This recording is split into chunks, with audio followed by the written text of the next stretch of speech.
ఎవరేం కావచ్చు. The best compliment మీకు ఏమొచ్చు? బెస్ట్ కాంప్లిమెంట్ ఏంటంటే అండి, నాకు అంటే ఆ సినిమా చూసిన తర్వాత ప్రేక్షకుల నుంచి కానివ్వచ్చు, లేకపోతే సినిమా ఇండస్ట్రీ నుంచి లవ్ ఫెయిల్యూర్ ఒక హార్ట్ బ్రేక్ లో ఉన్నాడండి. అతను నాకు ఒక పెద్ద లెటర్ రాశాడు. సార్, మీ క్యారెక్టర్ చూశాక, సినిమా క్లైమాక్స్ చూశాక, సినిమా చూశాక నాకు ప్రేమ మీద ఒక నమ్మకం వచ్చింది.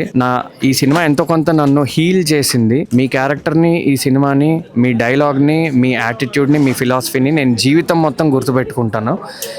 ఇది ద బెస్ట్ కాంప్లిమెంట్ అండి. అండ్ ఇంకోటి, నాకు ఫెలో యాక్టర్స్ అంటే పేర్లు చెప్పలేను ఇక్కడ, వాళ్ళు ఆల్రెడీ వర్కింగ్ యాక్టర్స్. ఒక అతను నాకు చాలా పెద్ద మెసేజ్ పెట్టాడండి.